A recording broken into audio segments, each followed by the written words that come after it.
How you doing this afternoon, world? It's me, Larry Williams. I aim to help. I hope you do too, or you do soon if you haven't already. I got a pot of chili going, got some heat conserver bowls, and I got the heat conserver bag. Let's give out about 60 bowls of chili today. My beautiful daughter's gonna help me.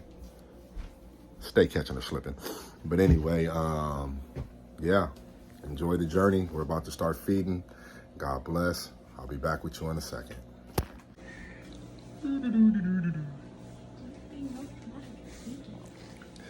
All right, so as you see, the chili is in the heat conserver bag. Finna get out in traffic and go feed a few people.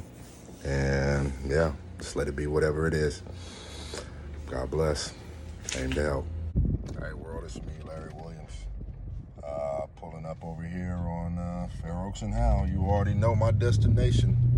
I have a lot of other destinations, but Fair Oaks and H.E.L.P. I've taken real liking to this corner, and I pay attention to it a little more than other areas. Yeah, I aim to help. You should too. Gonna go feed some people. And as you can see, I pull up, put on gloves, treat everybody respectfully, be patient, talk to them kind, Like I said, always, I'm not here to judge. I'm not here to point fingers. I'm not here to accost nobody, ask them why you still on this corner or anything, because homelessness is a problem that takes a long time to solve in a person's brain. Even when you get them off the streets and you get them into a job and you get them into counseling, it's sort of like addiction. Once you're an addict, you're always an addict. So I guess once you've been homeless, you'll always be a homeless person in recovery. So that's something that we have to heal. And we have to take the time to come over here to these different places and help people. You see, I'm making my rounds through this area. And I've built relationships with a lot of these people. And the relationships are just verbal, and I keep my word. I don't say it if I can't do it. And most of these people, they know me as Big T, or they call me Larry. And, I call them by their names. I'm actually over here this day trying to make contact with Gina, who gave me the permission to give you her real name. It's Dina, not Gina. And yeah, I'm just coming over here to check on her, make sure her finger is being tended to. We had got the runaround and went to Scripps and University Street over there off of, in the little Fair Oaks area right there, Fair Oaks and H.E.L.P. And the building was burned down. Since then, Elika has came back, and they explained to her that she can go to any Sutter Memorial. So today the plan is to go over there and take her to Sutter Memorial and get her hand checked out and make sure she's okay.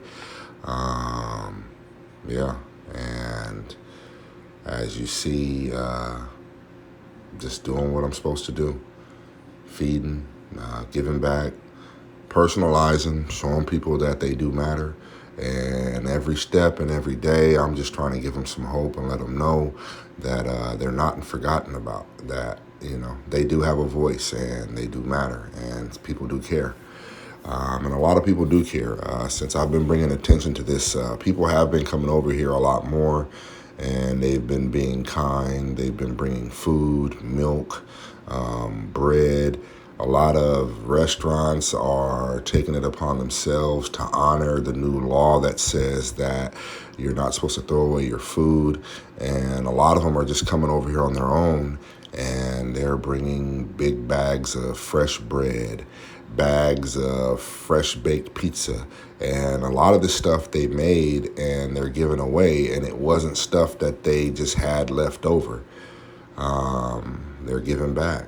They're taking, the time and money out of their pocket to make sure that somebody has something to eat.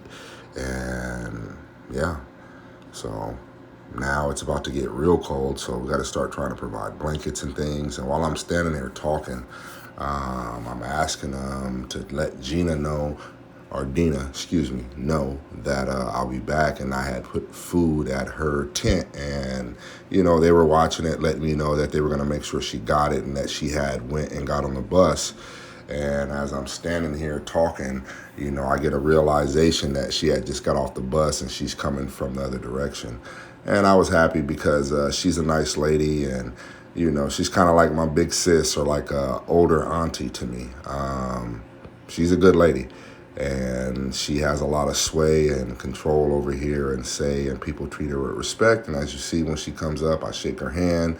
Um, and she said, "Can I get a hug?" And I said, "You sure can." And I gave her a hug, and I started walking over to her area where she stays, and just was talking to her and telling her that I'll be back tomorrow, which is the 2nd of March, and I'll be taking her to go get her hand x-rayed if she wanted. And she said yeah. So I stepped off to the side. I gave her $20 because I just wanted her to have some money in her pocket and to be able to do some things for herself. And it's only $20. I mean, I just wanted to do something nice for her. She makes it a lot easier for me to come over here, and she makes it to where people respect me. And just a sidebar, you don't see the brother City no more, the light-skinned brother that I tried to help. Unfortunately, these places are like Survivor, and he was voted off the island for some behavior that is not becoming of people that are trying to coexist. He was accused of stealing and some other things, and nevertheless, this is what and just a quick little sidebar, I want to let y'all see that it's normalcy over here for them.